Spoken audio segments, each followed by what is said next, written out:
Are you nervous? How are you feeling about your first podcast? I'm super excited. I'm so glad you asked me to come. Of course. Well, I'm glad you're here. I wanted to start off with how we met and kind of the events that transpired leading up to that.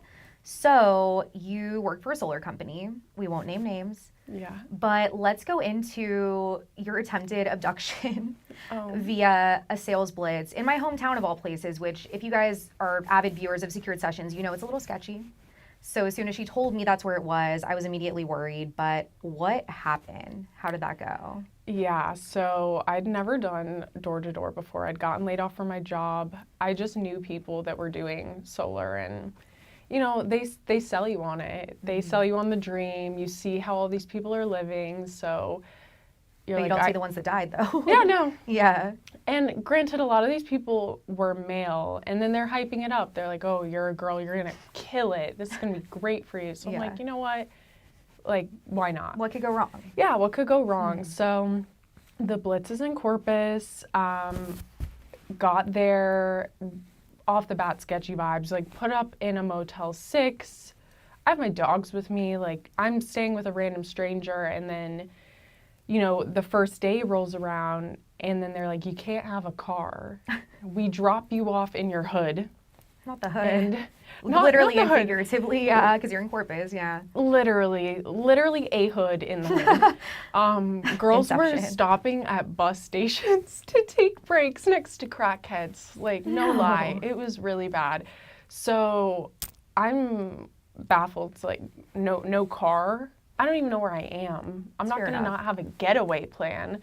So fought tooth and nail on that, but regardless, like, I would just park my car down the street and walk through my hood. So I'm like walking down the street and I see this sketchy car, and I could tell that they like were gonna go a certain way, but then saw me and kind of like stopped in the street. So I have my eye on them. I keep walking. And then they just start to drive over onto my side of the street, which is like not the right way. No. And then open the car door up, facing me. I just bolted to the next house, and I'm like profusely knocking on their door. Thank God they just let me in. I flew in. It's this guy, his wife, their baby. I'm like, somebody just tried to grab me. You're like, oh, we know that happens all the time. They ran out. We see the car like peel into somebody's driveway, flip a bitch, and just drive down the street. So like, it was for sure sketchy, and they called the police. I was in a stranger's house, so I was just like, they're like, are you okay? Do you need anything? I'm like, I gotta go. Do you need solar though? Like, literally, I'm fine, but do you possibly, like, how's your energy bill looking? It's not a bad pitch, honestly. Just every house, you're like, how about like... Yeah, it's like, I'm trying to support a family here. Do you need any solar? But, yeah. And then I filed a police report, called the police, but called my manager on this blitz first, which was so stupid. I don't even know why. I think it was just, like, to prove my point. Like, this is why we need a car. Yeah. Because they were so upset that I was, like, refusing to not have one. So immediately after that, I called the police. They came. The guy, the manager, comes and tries to basically be like, oh, maybe he was just really interested in what you were selling. Like, didn't give a fuck about what just happened. Maybe he just really had a high energy bill. You never know. Yeah. Oh my God. It was shocking. And he didn't care. And what he did for everybody was just get us pepper spray. What? Yeah. The gaslighting of it all. And wanted me to go back out after. I was like, are you so for real right now? Yeah. He's like, you won't return to the scene of the crime. Just get back out there. Yeah. Like, it's not going to happen twice in a day. Yeah. So. Yeah. Well, in light of your impending abduction, we had a mutual friend who then connected us because, for those who don't know, I also work in door-to-door. However, it's a bit different in that they don't send us to our doom. I want to get into your dad. Okay. Because it's one of my favorite topics thus far. Tell me a little bit about him as a whole, how he came into his wealth, and some stories about you guys together. I think, it's pretty entertaining stuff. It's one of my, favorite topics, I think. Yeah, so my dad and I have a really interesting relationship that I didn't realize was so interesting until I started talking about it as I got older, and people were like, you guys have a weird dynamic. But my dad raised my younger sister and I. So like he was really my best friend growing up, and that's why we are so close. So I think being like the older sibling, you kind of have like almost a caretaker role. And I really felt like I was my dad's protector. So we were just super, super close. Like I was a loser in college. I would come home every weekend and hang out with him, like so close. And then as I got older, I just realized that like he shares a lot with me. Like I know so much about this man. Like it's ridiculous. But I mean, I'll kind of get into that. But my dad, when my sister and I both graduated high school, he moved to New York City. He got my sister and I an apartment in a city that we were living in Connecticut. And he just kind of started his life, which was like a lot at the time. I was just kind of like, what the fuck? What are you doing? Yeah. But he wanted to like date and stuff, which I was, you know, on board with. And his first girlfriend was like pretty young. She was only like 5 years older than me. Okay. So like that started something. A little jarring, yeah. Yeah, it started something, and I was not happy, and she was not a citizen. And Just adds that on, like. Just like tack that on. Yeah. But they dated for a long time, and my sister and I were not happy about it. Is she a citizen now?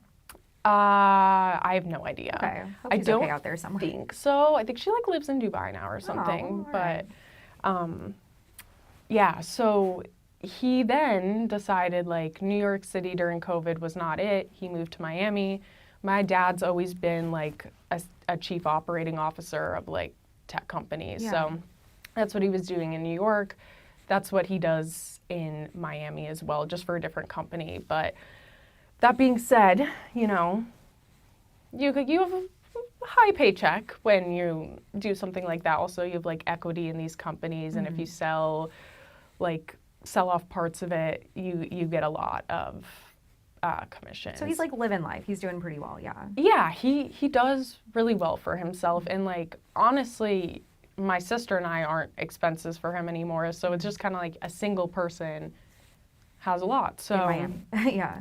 he is now in Miami, where it's like it's a different world there. Like every single girl, like they want a rich guy. Yeah. So it's like my dad has for sure fallen victim to all of these beautiful women that like this is their job, you know? Like they know how to connect with somebody to make them feel really special, and then, you know, they'll always end up saying like, oh, I need my rent paid, or oh, I saw this surgeon and he's the best in the world and it's only 15 grand. Wouldn't it be funny if I just got a BBL? Like imagine that, right? Yeah. But then, you know, being so close to my dad and like him and my sister and I talk about everything together. Yeah. He's sending us all of these messages. And it's just like, what do you think about this? Like, is this girl attractive? Blah, blah, blah, blah, blah. Oh, here's this, like, you guys wanted a nose job. Here's this surgeon that this girl sent me. It's like, read between the lines. She wants you to pay for it. But, I mean, he just talks about all the girls that he dates. And it's infuriating because my sister and I, there's still that piece of us that's like, what the hell? And we'll like dig a little bit and we're like, they're our age. Like they are literally our age. Yeah. I am pissed, and I've tried to draw boundaries around conversations like that because I didn't even know the term boundary until probably like a year ago. That wasn't in my vocabulary. There's no boundaries in my family. So meeting other people that now discuss these things, I'm like, okay, maybe I should like implement that. You're like, so you don't know that your dad's girlfriend's getting BBL. Okay, got it. I'm like, I don't want you to talk about the girls that you date because I get pissed. So like, let's draw a boundary. I don't want to know about it. but he's just like blows past that. It's like he didn't hear it. So anyways. So anyways, this girl that I was going out with that's like 24, and it's like, Do you think he's asking because he like wants to know what to do and like values y'all's opinion in a way, or he's just like, hey, guess what? Like when y'all tell him not to, does he listen to you? It's so like he definitely values our opinion for sure. And he does take my advice, like when it comes to like conversating with some of these people. I'm like, hey, I think when you say this, somebody could interpret it as this. Like it could come across as this way. So like things like that he'll take into account. But at the end of the day, I think everybody wants companionship. So if we're like cut her off, is he gonna do that? Not necessarily. I think he like needs to come to like those types of conclusions by himself. But like I had him read the book Attached because I recently read it. Yeah. And he's like he'll take my advice on stuff like that, and he's like texting me about like what he's learning. Aww. It's not always like the right message that he's getting from it. Like he read the book and he's like, I realized that like we all need to be in relationships. Oh, you're like, no. I'm like, that wasn't the point. Yeah, he's like, so just a BBL, not the nose job too. Just half of it. You're like, no. Yeah, I'm like, okay, well, if that's the conclusion, date older. Just date older. Smidgen, yeah. Yeah. Like 5 years to start, yeah. Like, we need to stop. My father's almost 60 years old. It's like who was that, Leonardo DiCaprio, where his cutoff is like 24 or something like that. Yeah, like we need to be well into the 40s at this point. Yeah. Well in like there. Like a little toe in there at least, like maybe 39 even. I think could be like a move, perhaps. Yeah. The fact that I date people that are older than these girls is ridiculous. Yeah. Like we can't even be like double dipping in the same age pool. Like you really have to go up. Yeah. Please. And then he just claims that he doesn't know how old they are. I'm like, if they look close to my age, walk away. If their first phone was like an iPhone, they're too young for you. Do you remember on Jersey Shore, the like, they're too young for you little portion? Yes. Yeah. Something like that. Could be mindful. What's the craziest story that you guys have together? Because I know y'all will go out together and stuff like that sometimes. What's the craziest thing you've seen or the craziest story you guys have? I mean, my dad came to Austin. He bought us a table there at Mayfair. Love that. Shout out Mayfair. He said it was really mid. I didn't compare to Miami, yeah. Would agree. Respectfully, guys. But like, I don't know, because I don't really go out that much. I've definitely been out with my dad where it's like, he's spitting game on girls and then like we just kind of ignore it. And then guys are coming up to us. So it's like a weird dynamic because like we're both like making moves like in the same vicinity. Networking. We're networking. Yeah. And like my dad's brother, my uncle, he's a big baller in Miami. Yeah. So it's like when they go out together, it's even sketchier. Oh my God. And when we're around it, it's even sketchier because then it's like all of these young girls like flocked to them and we're just like, you know, there. Yeah. And just ignoring it and being like, this isn't our life. Like, this isn't, our uncle's texting us, come on the yacht, bring OnlyFans girls. It's like, oh my God. Literally. You're like, do I know any? I don't know. No, yeah, well, they're everywhere there, but that's true. Then it's just kind of like, okay, well, if you're going to ask me that, I'm going to ask you where to get drugs. So that's fair enough, fair statement. Yeah. Do you think he feels similarly when you ask stuff like that, or he doesn't really mind as much as you mind with him and the girls? You know, like if he sees like guys hitting on you, or like maybe an older guy or something like that, or you ask him a question like that, do you think he feels any kind of way or not so much? I just weirdly don't like, unless I'm really serious with a guy, like I'm not gonna like in-depth talk about them to my dad. But like if you're out though, and a guy like approaches you, do you think he's kind of like, you know? Oh yeah, he's so weird about it, but it just makes no sense because, you know, that's all that he likes to talk about is other chicks. So I'm like, why is it different? But he'll totally like grill the guys. Interesting. I wonder, why do you think that is? I think it's just because like at the end of the day, we're still his daughters. Just like, I mean, I've desensitized myself to it completely at this point that when I see my dad like even like checking out a girl because Yeah. I totally do notice that. I'm just like, it's not happening. Like, block it out. Just go in another place in your mind. Just ignore it. Yeah. Sing a song in my head. Exactly. And think about something Do some of the else. drugs that he gets you. Just kidding. Yeah, no. But No, my dad, I don't even know if I should say this, but he totally gave us weed when we were younger. Like, I had a cool dad. He would let us just, like, bring people over, do our thing. He'd go in his room and pretend nothing was happening. Like, kind of like opposite now. yeah, like, we had the fun, like, hangout There's spot. something to be said for that, though. Like, I feel that the majority of people that I knew that grew up really strict and their parents didn't let them do anything, they ended up just going off the walls later in life because they hadn't experienced any of that. But, like, the people where their parents would let them try things and, like, try to drink, whatever, they had already done it. So there wasn't as much of that rebellious behavior, you know? For sure. And I've always been super tame as a person. Like, I never went off the deep end. Yeah. In any point of life. I've just been kind of too boring in a lot of ways, but... Same. Well, in a way. No. Yeah, like maybe not in the past, but yeah, I was like crazy in high school. I met like one little skater boyfriend and it was a wrap from there. It was just not like other girls, you know. I got gauges, piercings, all kinds of stuff. I told him I could skate. I lied. He broke up with me. It was, yeah, I talked about it on a podcast yesterday, but it was a time, like, I went to Young Life for him. Oh, like the church stuff? Oh my God, I did that too. Yeah, I was in there like, yes, God. Like, not a religious gal, but I was like, oh, God, the message today. But he was like, on his little skateboard, he's like, you want to go to Young Life? I'm like, fuck yeah, I do. Yes. I love you. I was going to go anyway. Yeah. On my skateboard, because I skate too. A lie.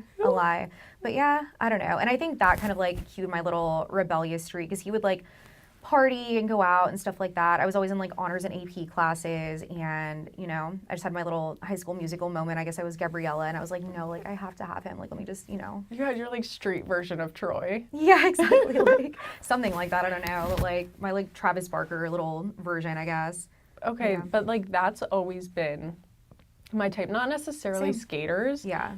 But like the white guys that are like, they have to have like a little bit Nefarious. of flavor. Yeah, like they need to be like doing something bad. Like, Yep. you a know, little a tinge of trauma. a even. tinge of trauma. Like they probably aren't like ever gonna wear like boat shoes or anything like that. Never that. No. No, that's just, yeah, that's very like Bailey coded of me. It's just like the white boy that is like Well, a a wankster. spicy white. Yeah. Yeah, A spicy white. Yeah. A white with a little hint of like the Little- streets. Exactly. Not Yeah. too much, but like enough to just commit a crime, even. Yeah. Not like a felon. Well, I was gonna say not a felon, even maybe one I've or been two. there. I could forgive them for that. I could change them. See, I think that is also what it is. It's like, because like kind of how I talked about it, it's like I've always had that like caretaker role since I was younger. Same. Yeah. It's like you want to I don't want to say a project. I'll That's like harsh, but I'll say it. I'm like, yeah. I'll meet You them. And I'm wanna like, save if them. only they didn't, you know, sell kilos of coke and just, you know, go to jail every other week and just, you know, I dated a guy in Corpus. You know where this is going, of course. Like, in my it's bad. hometown, and I lived in a whole trap house, Bailey. Oh my God. Like I was a trap queen. Like Fetty Wap wrote it about me. Like I lived in that house and I rode for that man. Like literally, he was in jail every other day, and I was like, he's Gucci and I'm Keisha.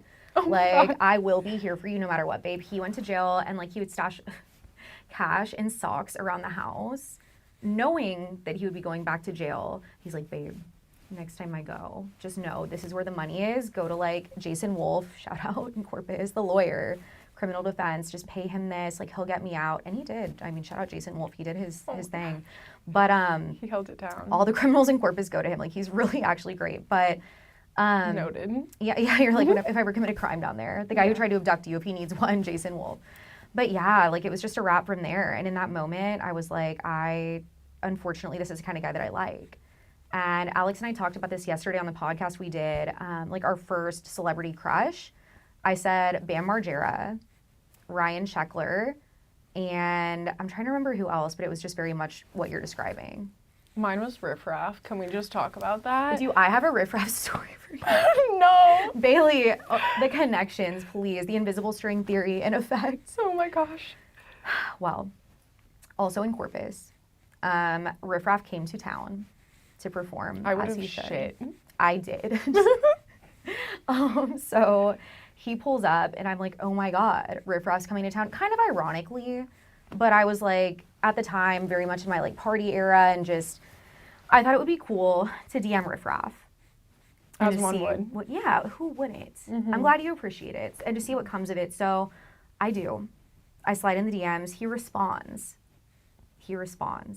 Okay. And he says, what are you doing? Mind you, at this point, I'm already at IHOP. I'm no good to anyone. I'm like, you know what? The night's over. His performance is long done. And I guess that's like why he just responded. He's like, do you want to come to my hotel? And I was like, no, Riff Raff, I don't. But what about How old tomorrow? were you? This was at probably like 2017. So Okay. what, I'm like 31 now. What's the math on that? Like 20, I don't, whatever the math I'm is just on a that, girl. guys. I'm just a lad. I don't know. So, I'm like, but what about tomorrow? He's like, well, we're going to San Antonio to do another show because, you know, he's on tour, right? Mm-hmm. And it What wasn't is just, he doing on tour? I don't know, like performing his hits, tiptoeing in his Does Jordans. he even have it? Tiptoeing in my Jordans was good. Okay, right? fair. What's the other one? There's one more that's like pretty good. I don't know, but yeah, he's doing all right. He's doing it. And so it was him and a few other people on tour. So he's like, do you want to come with us to San Antonio on my bus and watch the performance? And I was like, fuck yeah, I do.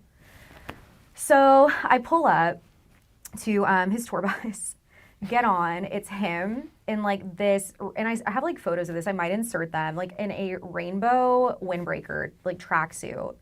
His stylist is there, who's like this little tiny guy with like just a bottle of 42 at all times. And his dancers, who I actually still have on social media to this day. I might like tag them, maybe they would like vouch for this story, I don't know.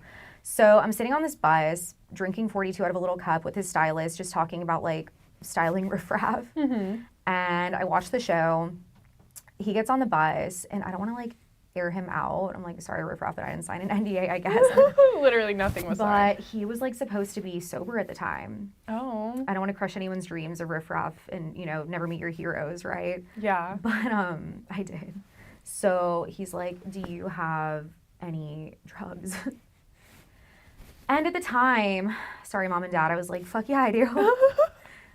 So we go in the bathroom of this tour bus, which is like that little door where it like goes, you know what I mean? It's like a little like folding door. Like the airplane. Yes, exactly like that. We're crammed in there, me and Riff Raff, face to face, mano y mano, and like just doing drugs, so many. And nothing crazy, guys. Like, don't think it's like heroin, okay? Just like relax out there. I don't want you to think it's like anything nuts. But so then we come out, and the rest of the day was great. Like, he was super respectful. We love Riff Raff, like a gentleman and a scholar, honestly. So there's like some like articles out there that I read prior to driving out of him not being so great, but he was great. You're like, I need to Google this man before I accept. But there were some allegations. I'm like, you know what? Leave Riff alone. You know, like he'll just do drugs in the tour bus bathroom with you, and you'll be on your merry way. Yeah, bro. Like, he won't keep you there if you don't want to be. No. Like, but if you do, then cool. You know. So I had a boyfriend at the time. Oh, excellent. Little plot twist, yeah. And he's like, "Where are you?"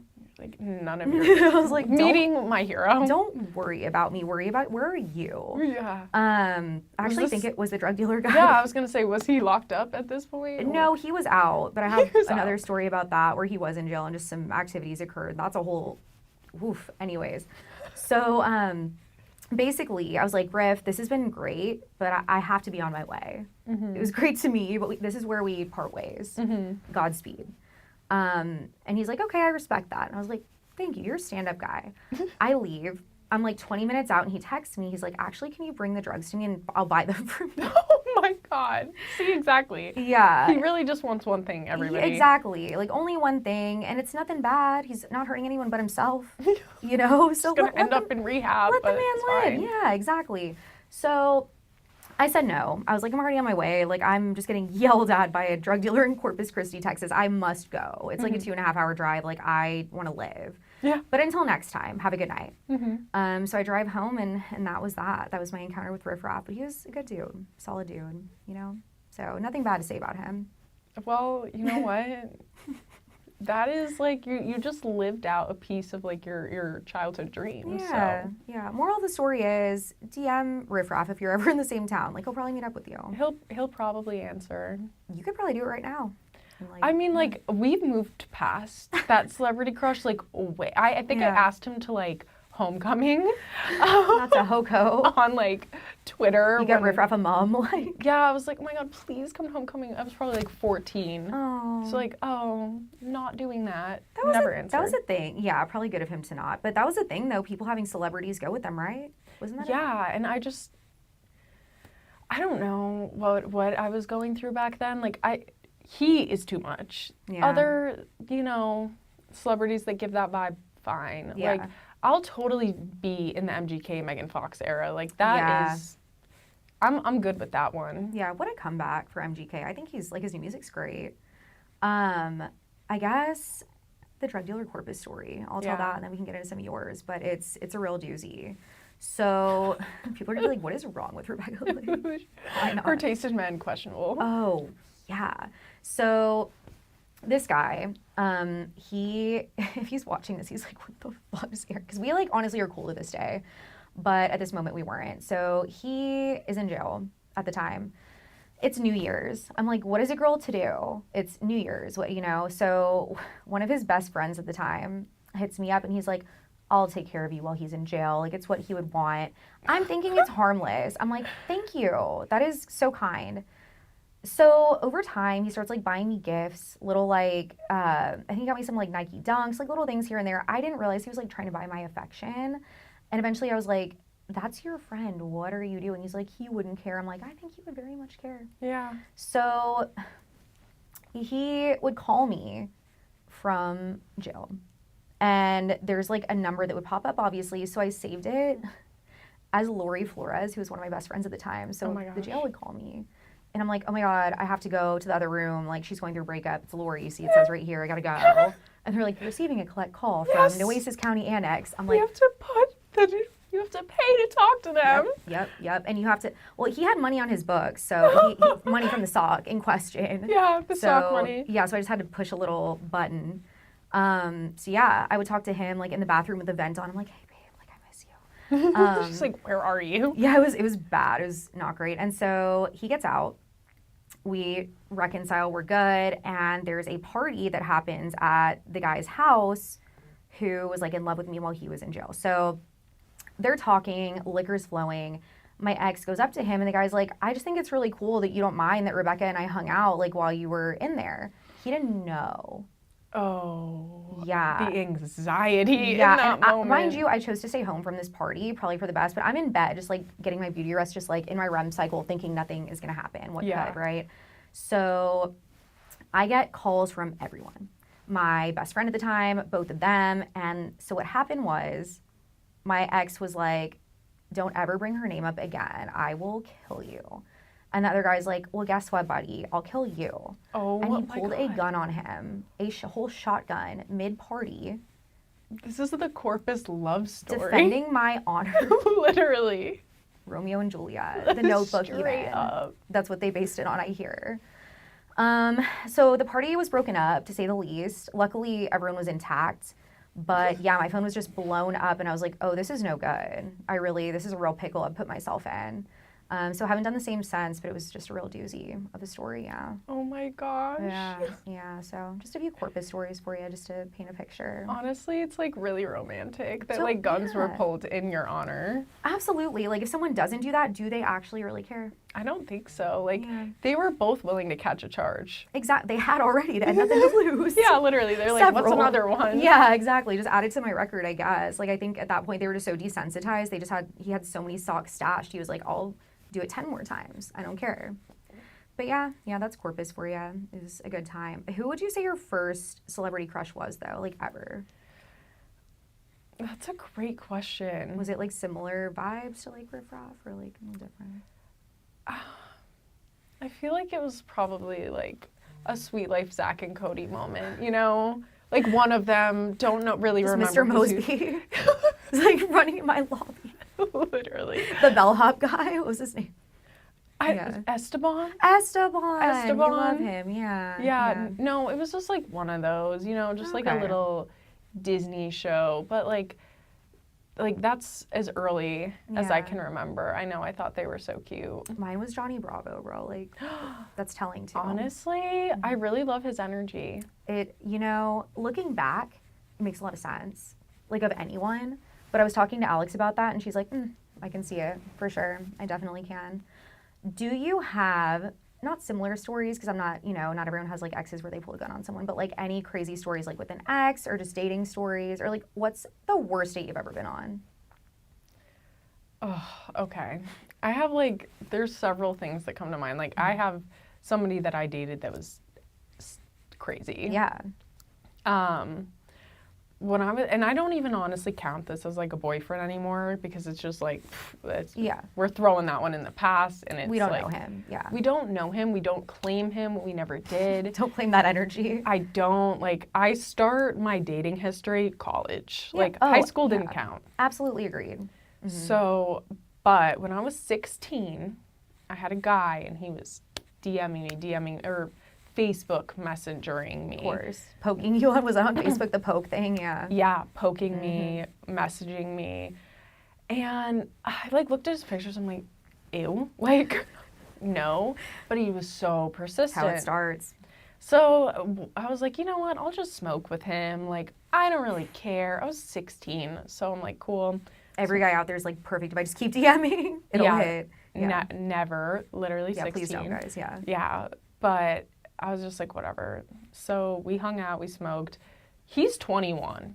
I'm 16. Oh, no. So, I mean, in Connecticut, it's legal. But what? Other places, age of consent is... Connecticut just being the Wild West, Jesus. Literally, you would never guess. But we started hanging out, and I really only liked him as a friend. But I was definitely kind of lonely, so I was kept hanging out with him. He lived really close to where my mom lived, so I would just walk there. Yeah. And then we eventually started dating. That's how it goes, yeah. And I knew nothing about this person until the very end. He told me he went to college. He told me he played lacrosse. He was going to court quite a bit because his friends apparently had went to this house party, stolen stuff from the girl's house, and pawned it. And since he was there, he was acting as a witness in court. So this whole time, I'm thinking that he's going for that reason. Yeah. And he would also, he didn't have a car because he said it was broken down. Of course. And I got my license during this. Aww. I was young, so I got my license, and I had a really shitty beater car, and I would just let him drive it. And I remember the first time that I knew that he was lying about something was that we pulled down into his driveway, and his mom freaked out and was like, "Why is he driving?" I was like, "What do you mean?" And she was like, "He's not allowed to drive. He has a DUI." And I was like, "Oh, I didn't know." What? I'm 16. No one has a DUI at that age. Literally, yeah. So I was weird that you didn't tell me that. And then I remember there was another time where he wasn't picking up his phone, and I'm just calling. Yeah. And a girl answers, and I drove there with my friend to confront him and be like, "What's going on?" Yeah. He convinced me to leave. I don't know what he said, but he convinced me to leave, and I just left. What in the world? So another thing that kind of unraveled my view of him. Yeah. And then at the very end, he told me, he was like, "I'm going to prison tomorrow for 3 years." What? And I was like, what do you mean you're going to prison? And he was like, "Well, I was more involved in the case than you thought." So apparently he stole his stuff, so did the other people, but he had the highest charge. He had a first-degree larceny charge for stealing $360,000 worth of stuff. Girl, not the bling ring. Oh my God. Yeah, and he would also, this adds to this, he would take this medication when we were together, and I didn't know what it was for. Yeah. I just wasn't asking enough questions. I mean, at 16 though, you know. Yeah, I just thought that I was cool that this older guy liked me, and that's all I was really like. It's giving like Pineapple Express a little bit. Yeah, you know? and I remember it looked like a Listerine strip, and he like tore a little bit off for me one time and put it in my mouth, and I threw up and hit a parked car because I just like drove home like down, and like I was fucked up, and I was like, what is this shit? Like I still didn't get it, and then I like found out from him explaining why he's going to jail. It's because he was a heroin addict,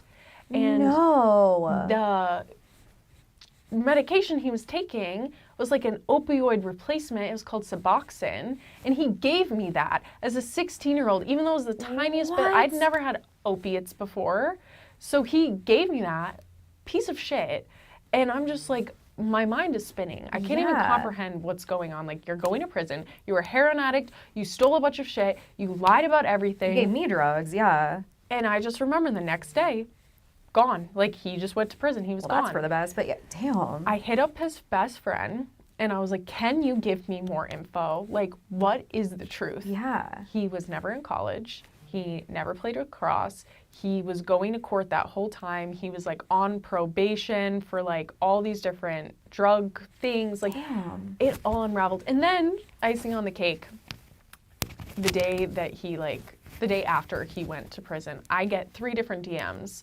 2 from girls that he claimed were his friends, and 1 from his ex, that they were all sleeping with him. Coming to you as a woman. Wow. Oh, no. Yeah, now that he's locked up. Here, and I got that collect call. I got that press blah, blah, blah. Yep. You're receiving a call from an inmate at, Yep, I had to pay to break up with him. No. I had to pay to break up with him. I had to add money to get that call to go through. And to this day, he's still so fucking creepy. He wrote my mom letters all throughout the time that he was in jail because he was writing them to me and I wasn't answering. No. He sent my mom a dick pic on fucking Facebook Messenger that Julie told me about this like 2 years ago. He sent my mother a dick pic. I could just see the notification like ding just popping up, the little Facebook. She's like, oh, what could it be? Like, Bailey, did you send me like... No, my mom loves the underdog, so like she always felt bad for him. Oh. And he was asking my little sister to hang out with him, like all the while, like after he got out of prison, but who gets sympathy and then they send a dick? Like, what do you mean? He's like, is that a thank you? I think some people get off on being creeps, and I think he's one of those people. Would say so. It was just, that was just absolute like mess, terrible. Yeah, like, that is madness. Like, thank God he went to jail. I know. But like, wait, so he sent that after he got out? The dick pic? Yeah. Yes. Oh, no. He was trying to like text me as soon as he got out, like that 3 years So jail later. did not help him, safe to say. Jail did not help worse, him. I don't know. In fact. Who knows what this man's up to now? It can't be anything good. Like, I'm sorry, you're not like a redeemable citizen. No. Like, just keep him in there. Yeah, at least something, like some sort of facility. I don't know. There's something wrong. Like, it should have obviously been a red flag that he's dating a 16-year-old. When my dad found out how old he was calling the police. He was like, I'm gonna beat the shit out of this guy. Like, like what is the like charge that I can get if I beat the crap out of this guy? And they're like, well, you shouldn't do that. And also, it's legal in Connecticut. Oh. So. Wait. Oh, I thought you meant it was legal for your dad to like beat his ass. No, it was just legal for us to be dating. Dude, Connecticut's a wild place if it's legal for y'all to date, but not for your dad to just like beat his ass. Yeah. He so should have. Like, Maybe there's still hope. What if we organize a fight between your dad and him and stream it for views on secured sessions? He would die. We put it on like what can you like you stream and you like make money off it, whatever? Patreon? Oh my gosh, yes. Yeah, and just charge like the viewers. Yeah, just it'd be a business move. He'll knock this skinny drug addict out in one punch. Christ, that's insane. Yeah. Well, luckily you got away from that. Yeah. That's good. It's for the best. What about like a date that you've been on? Is there like a date you could think of off the top of your head that's just been like the worst or the craziest? The worst or the craziest? Oh, I was like talking about this the other day. I was like, I have to remember this if people ever ask me like what my worst date was. Because I was reminiscing on like a really terrible date that I had. Yeah.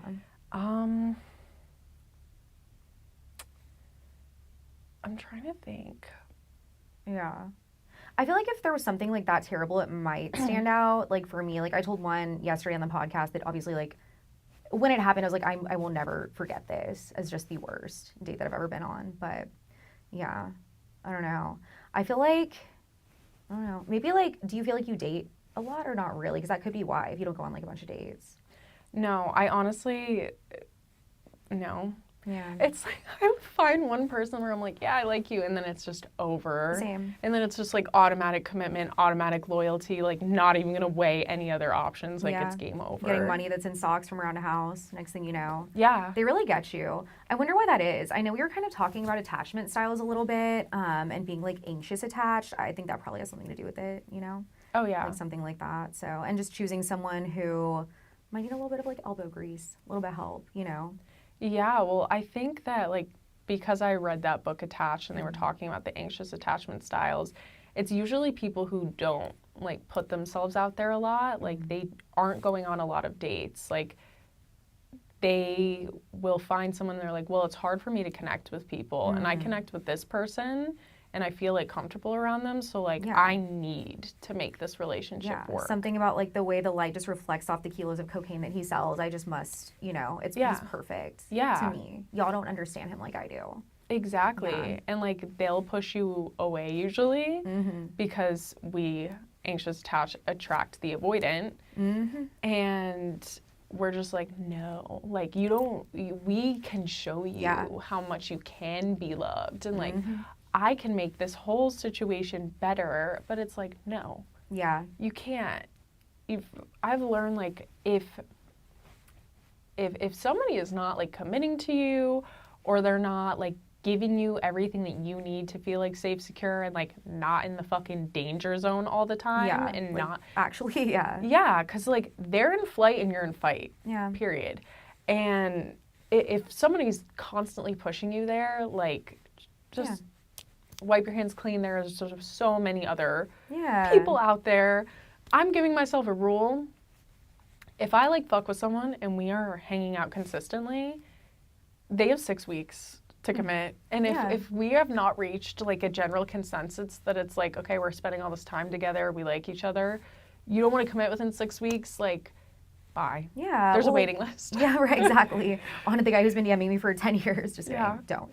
But like, what do you think is wrong with dating in this day and age? Like, I feel like I talked about this in another podcast, but it's like back in the day, they would meet at like a bowling alley, like 2 people, and they're like, that is it. It's a wrap. Like, you know, me and him just gonna have 20 kids and whatever it might be. But now, obviously, it's like there's so many options. But what do you think is what's most wrong with the dating pool and why a lot of people are in relationships that don't work out or they think it's going great and it just derails? So I was actually talking about this with my brother-in-law and my older sister because they've been married for 15 years. They both were like, we were in toxic ass relationships our whole life, and then we met each other, and then it was like game over. Yeah. Like he was like, I just knew that it was her, and then we have never broken up since. So from his perspective, they're like early 40s. He was saying that like people now, they don't really value commitment. Like they don't place like such a high, like what that means on like a high scale. Like in general, he had a child from a previous relationship, and my sister was like, yeah, I'll help you. Like was just like, yeah, of course, like I'm here, I like you. And he was like, that level of commitment, that's like not easy to find nowadays because people are always thinking that there's something better out there. And you just see like all this stuff online and you're like, well, maybe I'm missing out, or like maybe there's somebody that's like gonna meet this need that's not being met. And it's just like that, like what if, but it's like you really do have to place like a high value on like commitment, loyalty, all of those things, because like you're never gonna like everything about a person. And it's like if you find somebody that you like them enough where you're like, I'm okay with everything about you, even the things that I don't like, if you never changed it, I still like love you, I'm still, then like realize how much value that holds, because like having like a deep connection where like you genuinely would do anything for a person, like reciprocal is huge. Yeah, I feel like that's how I personally quantify like what love even is. Yeah. Like, would you do like anything for that person? Yeah. Yeah. But I feel like on the other end of the spectrum, there's people who get in relationships and stay in them way too long that might be toxic and even marry that person. But I think there's something to be said for leaving a toxic relationship, which I kind of wanted to get into as well, because like I've been through it in my life. I know both of us have at some point. It's easier said than done, especially when someone's never experienced that. Mm-hmm. And while you're going through it, they're like, well, just leave the relationship, you know? And then for me, I always try with my friends when they're in a situation like that to not be that way. Yeah. Some of the best advice that I ever got from a friend who was talking to me when I was in one was, don't leave until you're ready. You know, it like took the pressure off. I knew I could talk to her about things. And it's true. You know, you'll know when you're ready. You'll feel it. And sometimes it's longer than you would like or other people would like for you. But what tips would you have to help someone who might be in one and getting out of it, just to start the healing process and break away a little bit? Yeah, it's so funny that you said that, because Kate and I were both in extremely toxic relationships at the same time. And she broke hers off before I broke mine off. Yeah. And I literally was like, I'm not going to judge you. Like, whenever you're ready to leave, that's when you're ready. That's and a real like, friend. she was the same for me, and we both helped each other. But I honestly think that, just from my personal experience, I was in a fucking terrible relationship for 4 years. Yeah. I lived with that person. I moved to a different state with that person, away from everybody that I knew. Like, I felt so fucking stuck. I had dogs with him. Like, they're mine now. But yeah, as you should. yeah, like, thanks. I'm for taking that. the dog, dumbass, like from Legally Blonde or whatever. Literally, you thought you were getting them back. Absolutely not. We were not married. But the dogs are like, hell yeah, tell them. seriously, they're much happier with Yeah. me. But I think that, like, some of the biggest things that I learned were I wasn't telling people about what was going on. And I think that's really common in a toxic relationship. Like, that's also like a sign. If you feel like you can't tell people about what's going on in your relationship, it's probably toxic. Huge, yeah. Like, you should be, even when you're fighting with your partner, like, you should be able to communicate that with your friends and them not be like, oh my God, like, that's really fucking bad. Yeah. So I think always, like, being able to gauge, like, am I comfortable, like, disclosing things about my relationship or not? And having at least one person that you can be, like, fully fucking honest with, and that, like, really, you know, has your best interest and isn't just gonna make you feel like shit for it, but like genuinely supportive.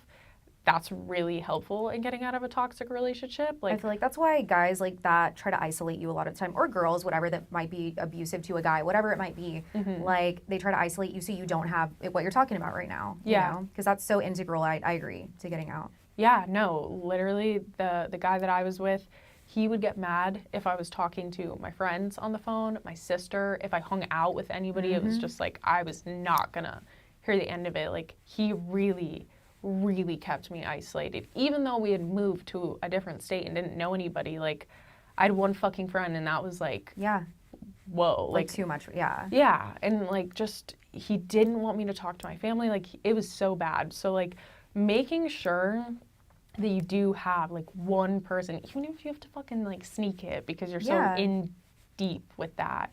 And, like, just realizing that, like, when you're in a toxic, like, abusive, whatever type of relationship, your perception is being so warped of, like, not only yourself, but, like, everything else around you. Like,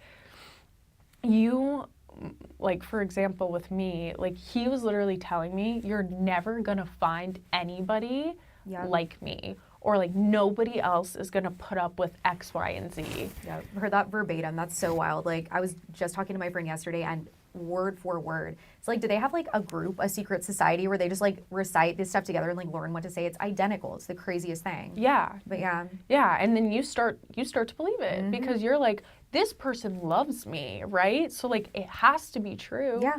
If I do leave, maybe nobody else is gonna want me, or if I do leave, like, maybe, like, I'm gonna realize this wasn't that bad. But it's like, no, you really have to, like, get out of that, because nobody should be making you feel that way. Like, absolutely. And it's so hard because you think that they love you, but, like, that's not love. Love is feeling safe insecure, and like having somebody that makes you feel secure enough for you to like grow and become better, and that's not gonna like make you feel small and push you down and make you feel like you deserve it, because you don't. Like, no matter what they say you've done or whatever it might be, nobody deserves that. Nobody. No, and like 99% of the time it's probably whatever they're pissed about or like going off on you about. It's not your fucking fault.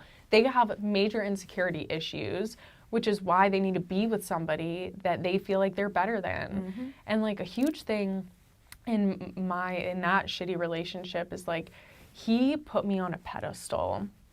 So like when I met him, I was in college. I was young, and I had another boyfriend. I was like cuffed all of college. Like I did not go out. So I went out like one time and like saw him, and then I met him actually in the town that I was living in out again, and I recognized him, and we kind of like started chatting, and he was like, this was the end of my junior year, so I'm going to be a senior in college, and he's like, I've never seen you out before, like who are you?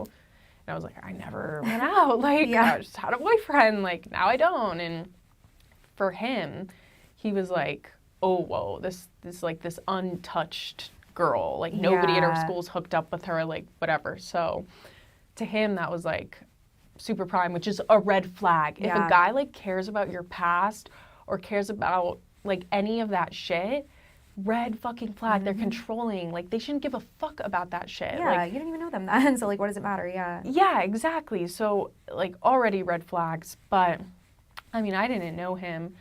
We hung out over the summer, and then when we got back to school, I realized that this guy's really fucking popular. Like, all these girls like him.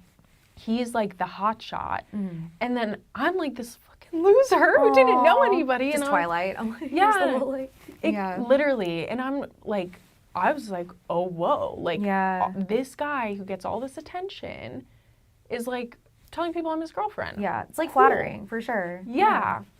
And it would always just come back to, like, you can't act this way because I chose you out of all of these girls. Like, you are held in a higher regard. You're held to a higher standard. So that was always thrown back in my face. And it was kind of like just a manipulation tactic. Like, I'm putting you on this pedestal because you are this way and whatever. And if you, like, do one thing that, like, knocks you down off of, like, this image that I have of you, like, you're fucking wrong. It's insane. Yeah, and it's just like, and he was such a piece of shit, and he changed slightly, like, and he would also use that against me all the time, like, I changed for you. Just doing the bare minimum. Yeah, what other guy's gonna change for you? It's like, hopefully they don't have to, Like, yeah, sorry that you were, like, a really, really big project. Yeah, exactly, like, sorry, you should have changed from the beginning, Yeah, so, like, don't let anybody, like, throw anything back in your face. Don't let people fucking talk about the past. Don't let them like idealize you and then like take shots at you whenever they feel like you're not living up to this standard. Like somebody should love you through like every season of your life. You're gonna inevitably continually change with somebody, and like they should just give you the space and the freedom to like feel confident in like moving through those different phases. And they should want you to and want to navigate that with you. Exactly. And like accelerate your growth. I completely agree. I think that's like a green flag. When they help you with your accomplishments, they celebrate you, but I've been in relationships where it's the opposite. Like, you do something where they feel it might be superseding them, or making an having an accomplishment that might be something larger than what they feel they're capable of or will do, and they just shit on it. Like, it's crazy. Like, you go to them just super excited about an accomplishment or some growth item that you have in your life, and they just make you feel terrible about it. Like, oh, well, it's probably not going to work out, or, oh, like, just very negative things about it, too. So I think that's another red flag to look for. Are they happy for you? You know, do they help you grow, or do they try to stifle that? Is huge. When you look back on it, like, they're never cheering you on. They really never are. They're like your biggest hater, which is crazy because you're just living with them, sleeping next to them, and they're just like a hater, like through and through. Oh, absolutely. Yeah. Like, I had a better job than him and made more money than him, and he could not stand that. And what did you just made me pay for everything? Of course, literally, Yeah. It's wild. Very similar experiences. I feel like it always reveals itself, but it's better to leave sooner than later when it first does. Even though it can be hard, and if you're anxious attachment, you don't want to be alone, whatever it might be, it's always better to leave at the first sight of it before you're too attached. I feel. Yeah, it's gonna get worse. Like, Yeah. it doesn't get better. No, it gets worse. And at the end of the day, when you're anxiously attached, like, what triggers you, like, what triggers that, like your fight is being put into the danger zone. And, like, if you feel like you're being abandoned, if you don't feel safe, Yeah. if you feel like you're doing something that's gonna completely, like, blow the relationship up, because that's how they'll make you feel. Like, you make one wrong move, I'm fucking out. Yeah, that's not even wrong, but in their eyes, yeah. Yeah. I think I saw it on TikTok, but they say that you have like physical reactions too. Sometimes when like you know internally that you're not supposed to be with someone. Like you'll feel anxious, you'll feel sick, whatever it might be. Do you think that's true? Oh, hell yeah. Hell yeah. No, like literally when I've been with the wrong person, like I have felt like I am dying. Like you're it's like that feeling. I feel like every bitch knows this feeling. Yeah. When you're checking their phone behind their back and you're shaking. The things I've found, literally I have videos on my phone because you know you're gonna like probably take a picture or video to like show your friends and be like, look what I just found. It's always something for the record.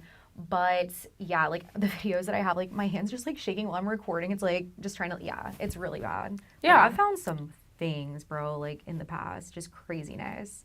One time, like I found an ex on like a like transgender dating site. Yeah, that was crazy. And then one time, like, same ex actually, like in the same like sweep, I found him like the same sweep. Yeah, I found him. Do you know what back pages are? No. So it's a thing that I don't think it's a thing anymore because it's like illegal, I think.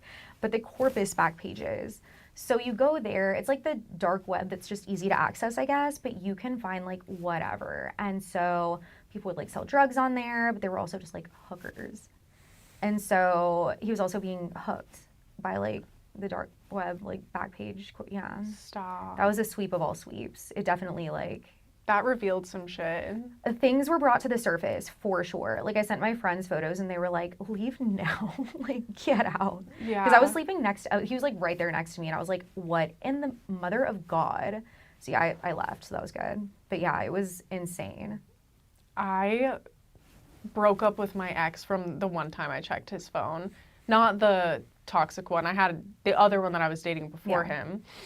Who also, I think, was gay for various other reasons. I have a theory that every guy is, like, a little bit. Like, a tiny percentage, but I don't know.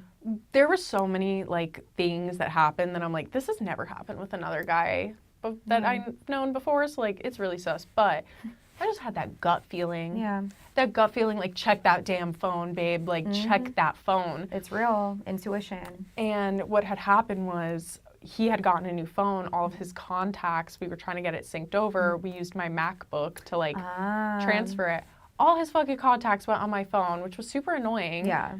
But this was like when Snapchat was popping. It was like, oh, all your new contacts.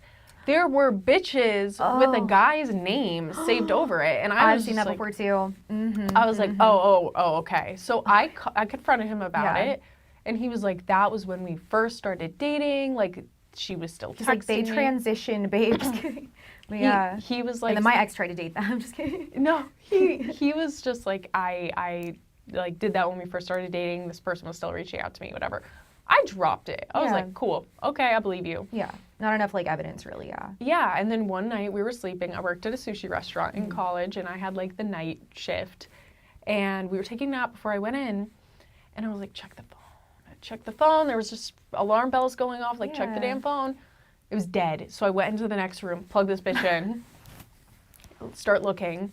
The girl whose name he changed, he texted her. He was like, if my girlfriend hits you up, don't respond. She's crazy. No. I was like, whoa. I was not going to hit this bitch up. Like, I believed you. So I was just like, nah. Like, nah. I'm just getting a weird feeling. Yeah. So I called her. And I was like, hey, I am not about to freak out on you. I know that this is not your fault. Please don't think I'm a psycho. But, like, I saw that he texted you that. Has he texted you before? And she was like, I didn't know that you guys got back together. I was like, oh, we never broke up. Oh, like, what do no. you mean? Yeah. She sent me everything. Him and I had went on a vacation. We love her though. Like, a girl's girl. She's a fucking real one. Yeah. Him and I went on vacation together. His parents paid for it. It was really nice. Yeah. We visited his friends in California. I left like before he did so he could have alone time with him. He was texting her on the day I left. I'm single. Do you live alone? Want to go out? Blah, blah, blah, blah, blah. And I was just like, fuck no. I already thought he was gay. I was like, this is just my reason. This is my reason to leave. So I woke that bitch up and I said, get up. Wow. We're over. And he was like, what? Crying, begging me. I was like, yeah, you can still stay here tonight, but like, it's over. I had to lie to him and tell him that we would talk in a couple of days and so that he would get the fuck out of my apartment the next day. But I never saw a bitch again. That's wild. That was over. But I will give the girl credit. Like I said, there's something to be said for a girl who, I feel like a lot of the time the girl gets blamed. Yeah. Even if they don't know. Like I've seen it way too many times where like the guy's the one doing you wrong. Like he's cheating on you, you're not dating her, and she doesn't even know, but they get mad at the girl. Yeah. That's so crazy to me. I don't know, I just never understood that. No, I mean, like, if the bitch knows, I get it. Oh, for sure. Then kill her.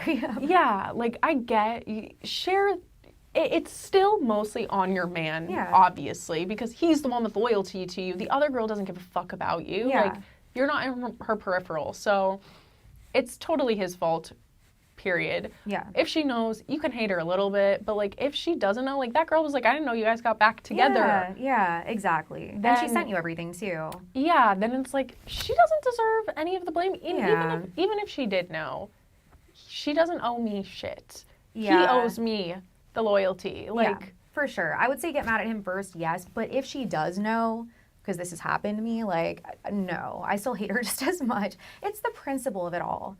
Like, I couldn't in good faith know that someone's dating someone else and still entertain that person. Oh, ever. same. Just ethically. I just don't understand. Like, a girl's mentality, like, is it like an ego thing, do you think? If she knows that he is with someone and still pursues it and, like, continues? Or what do you think is the cause of that? I think some people really, really need validation. Yeah. Like, more than others. And I think that, like, there are just certain bitches that are like, oh, I could steal her man. And that gives them that sense of validation. Yeah, it's insane. Like, back in Corpus again. I was at this bar with my ex, the drug dealer one, and this girl just was so relentless. Like, she would never give up trying. Like, she would call him, text him. Like, I was sitting right there. We were at a bar, and we were standing there, and she just runs over from across the bar and just, like, runs and hugs him and, like, wraps her legs. I'm like, what in actual tarnation? What is wrong with you? What in tarnation? Like, what in tarnation? Like, I don't get it. I could never. Could literally never. Couldn't even fathom. But to each their own, I guess. I don't know. Literally, like, just say a prayer for those who are mentally ill. Literally, like, Godspeed, I guess, like, get better. But, I don't know. I feel like my body's giving wellness, so we'll see what happens. Yeah, I feel like I could see that. Mm-hmm. I was a bikini gal back in the day, but I was, like, a skinny little thing. So, like, I didn't have, like, a lot of muscle at all, but I was like, I want to compete. And I think it was premature, but, I was up there. Damn, you did the damn thing. Yeah. Do you watch Workaholics ever? I used to. The one where I think Adam does like a bodybuilding show and everyone's all buff and it's just him like with a little belly. Like, why was that me? Like, no, I mean, you looked great. No, I actually placed like my second year, but my first year I was like a little squirt up there. But oh my god, so you were in it? Oh, I was like a fitness gal. My Instagram was Rebecca F Fit. No way. I was. It was like way back. It was like 2016 era. Oh my god. Yeah, it was back in the day when like Shreds was popular. Like Nikki Blackett, like Buff Bunny were coming up. Like Christian Guzman still had his original little studio. Yeah, it was a time. What a time to be alive. But do you worry at all about like mental health and competing? Because I think some people that I know, they develop like eating disorders and stuff like that. Do you feel like you have a pretty healthy relationship with that so where that won't really be a thing? Yeah, I feel like I already went through that phase of my life. Like, I was always on the thicker end of things. Yeah. And then when I finally like lost weight when I was in college, because I was addicted to Adderall and getting good grades, and like I had a full academic I had a full academic scholarship. I didn't want to lose it. I was fucking wanted to be a dermatologist, so like I was really addicted to school, and I wasn't trying to do any of this stuff to lose weight. It just happened. And then I remember people would just be like, holy shit, you're so fucking skinny now. And that was like, I was like, oh, fuck, like, I am skinny. And I was wearing like a 00 pants, which like, I'm not a small person. So like, that was small for me, for sure. For anyone, yeah. Yeah. So I was like, okay. And then, I mean, I don't even know if people were saying it in like a good way or not, but like for some reason that was just like very validating to me. Sure, yeah. Especially if you always had like an image of yourself being bigger, you know, and if people are saying it in a positive light, I think that can cause disordered eating for a lot of people because you might be in the midst of an eating disorder even, but people are like, oh my God, you've never looked better. So it's like reaffirming the toxic behavior in a way. Yeah. And then when I wasn't in school in my senior year, I completely stopped taking Adderall because I was having fucking mental breakdowns from like overdoing it. And I was like, okay, well, I just need to eat less. So I would just cut out a lot of food and restrict and like constantly weigh myself and like I wanted to stay the same size. So I did for like 3 years, but I was such a bitch and like terrible mood, no energy, bruising. Like I looked, it felt like shit. So finally I was like, I work out. I want to like actually look like I do. Yeah. So I just was kind of like, fuck it, I'm going to gain weight. And I worked with a coach to help me gain weight so that it wasn't like all just fat, like there was some muscle there too. Yeah. That's good. I just got comfortable at first it was really uncomfortable because I was like, oh my God, I look gross. Yeah, you don't want to get bigger. Yeah, but then I was like, I don't care. Like it stopped bothering me. And now like I'm leaner than I was at that point, but it's like I really like my body now. Good. I'm excited to see what it's gonna look like when I'm shredded, but I don't think, hopefully, that I'll ever get back to a point where I'm like, this is not good. Sure. Like, you want to be healthy, you want to feel normal, you want to have energy and not feel like brain fog all the time. Yeah, there's a happy medium for sure, and I think like if you are gonna compete, someone should go into it where you're at, you know, with like a good body image, because if you don't and there's something you don't like about yourself, it's the way that it's judged is so subjective too. Like you're on this stage and someone might place better than you because like their glute hammy tie-in is a little more defined or like their shoulders more striated, like, and you're working so hard to be like the best version of yourself, but feeling like it's still not good enough can be damaging if you're not in a good place mentally. Yeah. For sure. Like I told this story on another podcast with Callie, a girl who lives in Miami, but when I competed, there was a girl that went to a national show that died. Oh my God. Like she went so hard. She like depleted herself so much. She was on steroids and like wanted so badly to win that her body just stopped working completely. And, you know, there's other girls who like they lose their period or whatever it might be. So it's just so important to do it in a healthy way if you are, you know. So I think there's a lot to be said for the fact that you worked out a bunch before that and you learned what works for your body and you learn to be happy with yourself before jumping into something like that.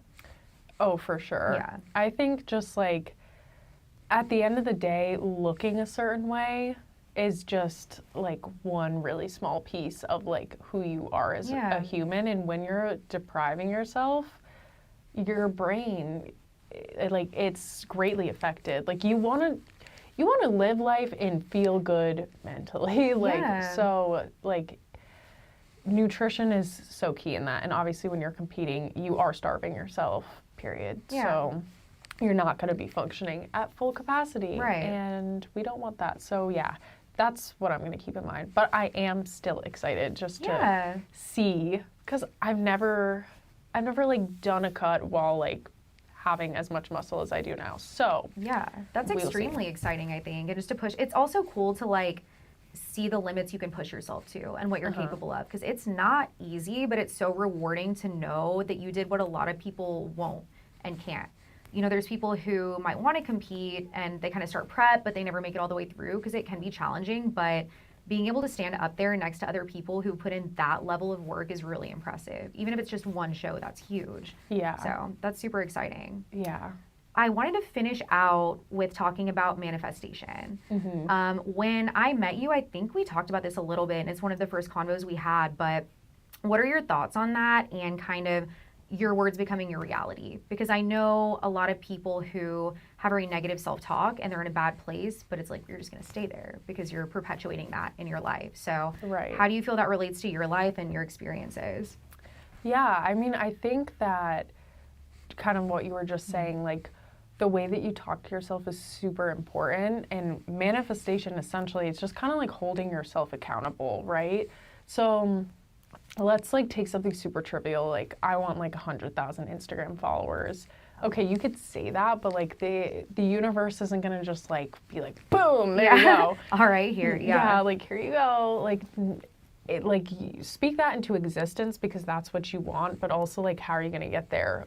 These other people who like might be in like whatever your niche is that have this many followers, like what are they doing? Like like put in the work to be able to do that, but like tell yourself that it's going to happen, because if you lose that drive or that motivation, like, oh, well, it's not going to happen for me. You're just not going to simply fucking do it. Yeah. So it's like, speak it to keep it in the forefront of your mind to let you know, like, this is the end goal. And if you're telling yourself like, yeah, I can absolutely do this, like this is going to happen, you're going to take action to be able to do those things. Yeah. But like, the way that you talk to yourself is so fucking important. Talk to yourself how you would want like the little version of you to be talked to. Yeah. Like reparenting essentially, because that's where a lot of the negative self-talk comes from, is like how we were spoken to as children. And that's what I try to think about, like how would I want to speak to my children and how would I want somebody to talk to the little version of me? Yeah, or even like how would you want a significant other to speak to you, or how would you speak to them, like someone you care about? Exactly. You know, because I feel like a lot of the time we have this negative self-talk towards ourselves, even internally, but then we're so nice to everyone around us. It's like, why are we not treating ourselves with the same kindness that we're treating these other people? For what reason? You know, because at the end of the day, we're all we really have. Exactly. And we live with ourselves, but I know some people, and it's sad because they have so much potential, but they have the lowest, most negative self-talk I've ever heard. It's like, I'll never meet a good man. No man will ever want me. Like, I can't even fathom saying that, because I feel like it really does become your life and your reality. Just, it's so important to have like delusional optimism. And I feel like I always have. Yeah. Like growing up, I didn't know what I wanted to do when I grew up, like most people did. I never had any idea, but I knew, like I believed that I was going to be successful. And my parents would ask me, they're like, well, what are you going to do to get there? And I was like, I don't know, but I will. Like, I'll be there. And obviously, I feel like it hasn't really failed me. Like I've done pretty well. And I think just, if other people can have that, why not you? Why not believe that you can too? Like, what's so different about them? You know? Yes. Yeah, absolutely. Yeah. No, the self-deprecating comments, like I have learned to stop doing that. Like I still do it sometimes, but I'm like, listen, it's not attractive, first of all. Right. Like you make other people feel fucking uncomfortable when you constantly put yourself down. And like, why are they gonna like have respect for you if you're over here like, damn, like I suck, I'm so dumb. Like they're like, damn, like I guess you are, yeah. Yeah, no, people like positivity, and like not obviously the obnoxious, like all the time. Yeah, like I couldn't physically, for real. But people want to like feel good when they're around you, and you should want to feel good when you're around yourself too. So it's just like, you're gonna attract what you put out. Like it is attractive when you are confident and when you like just the energy that you're putting out is good energy, not like such sad girl shit. So yeah. Well, it's true. And I feel like even if it's someone who's been in a tough relationship, it can be easy to have those negative thoughts and self-beliefs, but it's such an important step in healing from it, I feel, is trying to talk yourself up from kind of what they broke. And it's huge and integral in the healing process. So yeah, because honestly, one person's opinion of you is not the truth. Yeah, when I was talking to my friend about this the other day, there's billions of people in the world. Weighing someone's opinion so heavily, like one person, really think that through. Like there's plenty of people who don't even know he exists. Oh yeah. You know, so it's like, I've felt this way, leaving a relationship or whatever, just like the world's ending, but then just telling myself like, so many people in the world don't even know this guy exists. There could be someone that someone else is madly in love with in like Australia. I don't know, he exists. We're so small at the end of the day. And just keeping that in mind and remembering that, just because it didn't work out with one person, the world's not ending. It might feel like it, but it's very important to remember like the world is so much bigger than that. And just to build yourself back up, so. 100%. Yeah. closing out, you have a personal training business. Yes. So let's talk a little bit about that, how you got into that, and where they can find you and start training to be the best version of themselves. Yeah, so, I mean, we touched on it. I've been working out for a long time, 10 years. I'm only 26, so started young. Yeah. And I just started, training people in person, kind of like getting more questions centered around nutrition because it's something that I've worked on so heavily throughout my journey, just kind of like figuring out what's realistic and what's attainable and sustainable and not drive yourself fucking crazy. Yeah. So, after enough inquiries, I was like, I should just, give this a shot online, and instead of like doing everything in person or, trying to cater to all these one-off requests, like let's start it up. So been doing it for like 8 months now online. Have a really good client base. I love them. I work with mostly women. A lot of people starting in the same place, like they just didn't have like a really good relationship with food. So we really work on like healing that, getting them back to a good like starting point so that they're not, in a position where they need to starve themselves or feel like they need to like it's not just like slapping a Band-Aid on it. It's going to the core of the issue, which is so important. Yeah. And we work on like how you talk to yourself and like positive affirmations to make sure that like we don't fall back into these bad habits, and just doing things that are very attainable for the individual, like what genuinely is going to work for them, their lifestyle, how their mind works, what makes them feel good. So we do nutrition, we do our like our workout plans, and then we do check-ins every week. So I do it all pretty much off of my Instagram. It's Bailey Maya. And Yeah, I think going to the gym can be scary when someone's starting out, especially like if you're not in the shape you want to be in or you don't know where to start. So I think virtually and also dealing with any core issues is huge.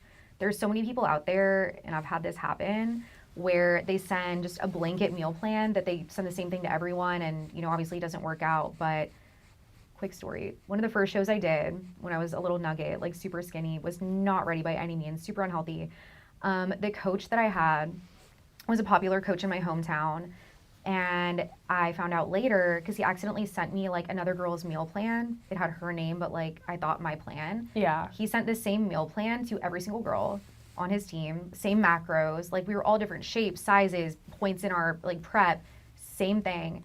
And then peak week, and then also like the night before the show, he would deplete your water and then have every girl eat a burger the night before to like fill out, right? So I know my body pretty well. I have like some intolerances to food and stuff. So I was like, listen, shouldn't this be like different than my other friend who's competing? Like, I feel like I'm not going to digest this well.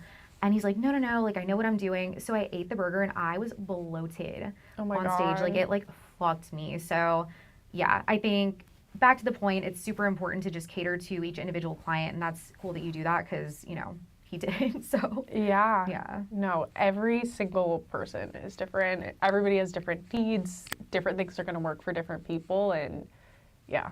I'm sorry that happened to you. Yeah, no, We're not all pieces of shit. Yeah, no, 100%. And I think again, there's something to be said for the way you do things versus like sending a blanket plan to everyone and just hoping for the best, like crossing your fingers that they have like monster genetics and they could just withstand a burger the night before a show. I don't know. No, oh my God. That just doesn't sound like the move. No, I was literally like 99 pounds, like soaking wet. I was tiny. The burger was like bigger than me. Oh my God. It was not cute. Like I looked like that one episode of SpongeBob when like Squidward got in the ball and just ate all the Krabby Patties. I was like, that was me after the one burger. It was not a good time for me at all. Oh my God, depleted of water, sodium is through the roof. I swear, like my stomach's just the shape of that burger. I'm like, oh God. You're sweating. I saw just meat sweats on stage. Not cute. But thank you for coming on, Bailey. It was so nice to have you. Some good convos. Called out a lot of people. Riff Raff stories. We love it. Yeah, no, thank you so much for having me. I was so excited. Of course. No, we should do this again for sure very soon. And you guys make sure to hit her up if you're in, the market for a trainer. Guys or girls, does not discriminate. So just not any of our exes because she'll make you fat on purpose. But please. And thank you for tuning into Secured Sessions, the podcast with no niche. You could find us on Spotify and Apple Pod, as well as YouTube and TikTok. Love you guys so much. See you next time.